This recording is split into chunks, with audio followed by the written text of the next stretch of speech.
बड़ी खबर आ रही है। सुप्रीम कोर्ट में बोले हैं सॉलिसिटर जनरल तुषार मेहता, केजरीवाल बिना किसी विभाग के सीएम हैं। केजरीवाल क्या काम करते हैं बताएं। तो देखिए किस तरीके से दलीलें रखी जा रही हैं, जिसमें सॉलिसिटर जनरल जिन्होंने कहा कि केजरीवाल बिना किसी विभाग के सीएम हैं। श्वेता हमारे साथ लगातार न्यूज रूम से बनी हुई है, उनके पास जाना चाहेंगे।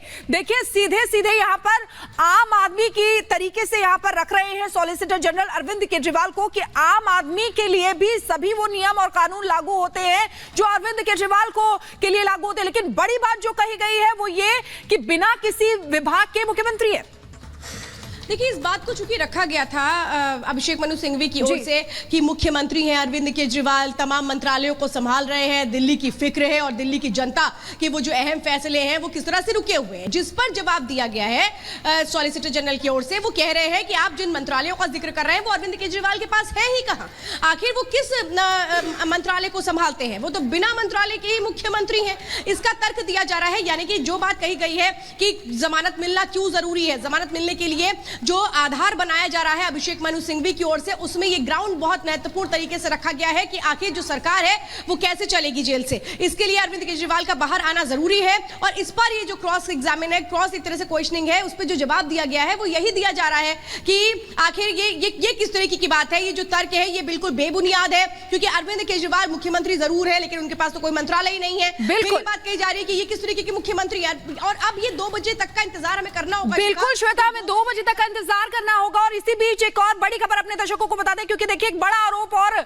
आम आदमी पार्टी के खिलाफ लग रहा था, जिसको लेकर आम आदमी पार्टी के खिलाफ दिल्ली में प्रदर्शन हो रहा है। आतंकी संगठनों से पैसे लेने का आरोप लग रहा था और अब आम आदमी पार्टी के खिलाफ दिल्ली में यह प्रदर्शन हो रहा है। देखिए एक और बड़ा आरोप लगाया जा रहा था आम आदमी पार्टी को लेकर कि किस तरीके से आतंकी संगठनों से पैसा लिया गया है और उसी को लेकर आम आदमी पार्टी के खिलाफ अब दिल्ली में प्रदर्शन हो रहा है। ये बड़ी खबर आपको बता दें। देखिए अरविंद केजरीवाल की मुश्किलें लगातार बढ़ रही हैं और इसी बीच जो अंतरिम जमानत है उस पर भी अभी 2 बजे तक का इंतजार करना होगा। ये प्रदर्शन की तस्वीरें आपको दिखा रहे हैं। देखिए किस तरीके से ये प्रदर्शन हो रहा है, यहाँ पर आम आदमी पार्टी के खिलाफ प्रदर्शन हो रहा है, क्योंकि हमने देखा था वो समय कि किस तरीके से लोग परेशान हुए थे।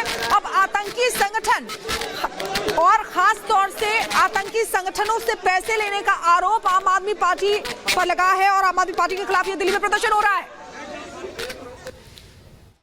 अभी हम आम आदमी पार्टी ऑफिस के बाहर खड़े हैं और आप देख सकते हैं यहाँ पे दिल्ली बीजेपी के कार्यकर्ता मौजूद हैं। वो लगातार ही प्रोटेस्ट करते हुए नजर आ रहे हैं और उनका आरोप है जिस प्रकार से दिल्ली के सीएम और आम आदमी पार्टी पर प्रतिबंधित संगठनों से, यानी कि यूं कहें कि जो आतंकी संगठन पूरे देश में प्रतिबंधित है, उनसे उन्होंने पैसा लिया है अपनी पार्टी को खड़ा करने को लेकर के, उसी के खिलाफ यहाँ पर प्रोटेस्ट किया जा रहा है। साफ तौर पे आप देख सकते हैं यहाँ पे दिल्ली बीजेपी के हजारों कार्यकर्ता यहाँ पे मौजूद हैं। वो लगातार ही प्रोटेस्ट करते हुए दिख रहे हैं और उनका कहना है कि जिस प्रकार से उन्होंने दिल्ली के जो निवासी है उनको धोखा दिया है, उसी प्रकार से पूरे देश को वो लगातार उनकी पार्टी धोखा देते हुए नजर आ रही है। साफ तौर पे आप देख सकते हैं एक तरफ जहां पर शराब घोटाला, दूसरी तरफ इस तरीके से आरोप लगना काफी ही संगीन माना जाता है। और आपने देखा कि किस प्रकार से दिल्ली के उपराज्यपाल ने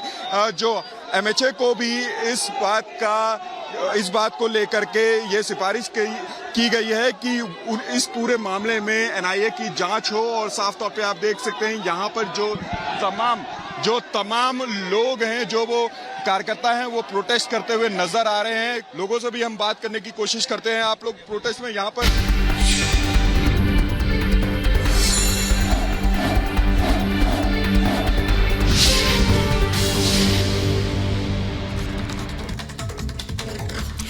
थर्ड फेज की वोटिंग है। ऐसे में प्रधानमंत्री नरेंद्र मोदी ने अहमदाबाद में अपने मतदान का प्रयोग किया। इस दौरान अहमदाबाद में उनका अलग ही अंदाज देखने को मिला। वहां वो बच्चों के साथ मस्ती करते भी दिखाई दिए और वहां से उन्होंने देश को संदेश भी दिया। क्या संदेश दिया प्रधानमंत्री नरेंद्र मोदी ने, दिखाते हैं आपको इस रिपोर्ट के जरिए।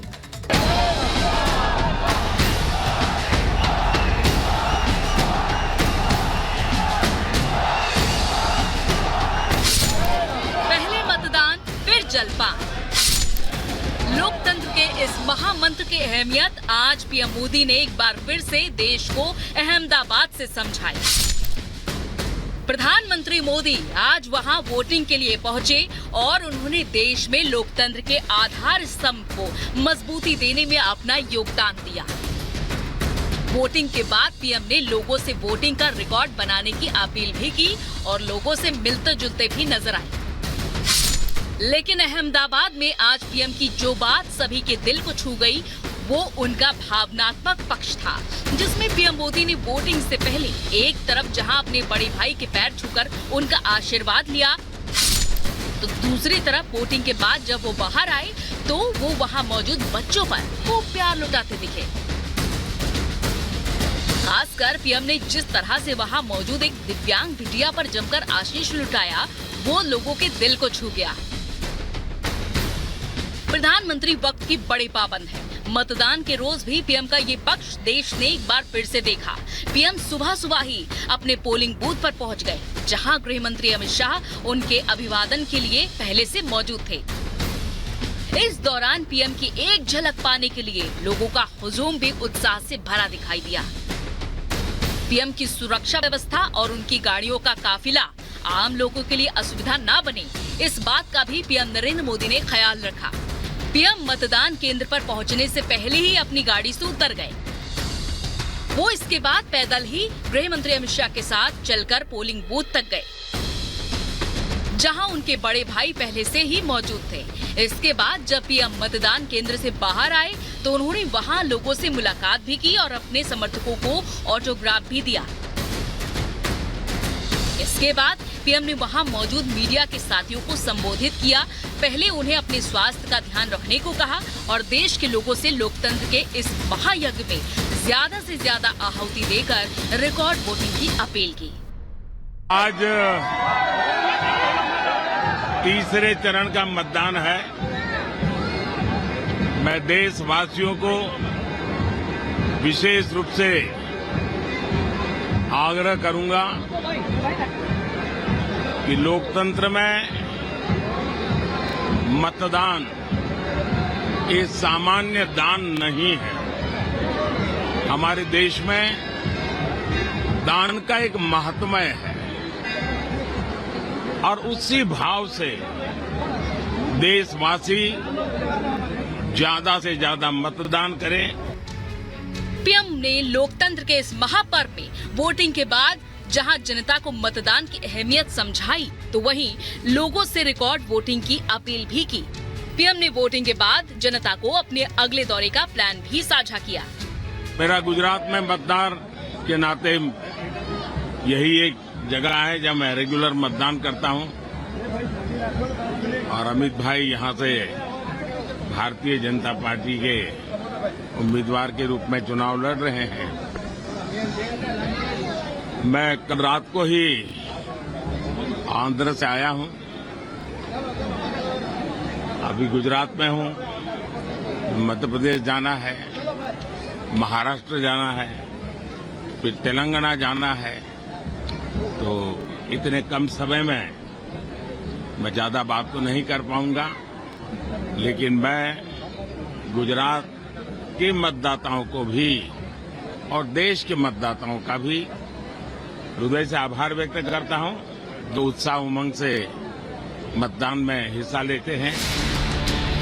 आपको बता दें कि प्रधानमंत्री अहमदाबाद के जिस पोलिंग बूथ पर वोटिंग के लिए पहुंचे, वो गांधीनगर लोकसभा सीट के अंतर्गत आता है और इस सीट में एक तरफ जहां बीजेपी से गृह मंत्री अमित शाह प्रत्याशी हैं, तो वहीं दूसरी तरफ कांग्रेस ने इस सीट पर सोनल पटेल को मैदान में उतारा है। लेकिन जिस तरह से यहाँ वोटर्स बीजेपी को लेकर उत्साहित दिखे, इसमें शक नहीं कि इस सीट पर इम्तिहान बीजेपी प्रत्याशी अमित शाह का नहीं, बल्कि बाकी राजनीतिक दलों के प्रत्याशियों के लिए है। Bureau report, Republic Bharat.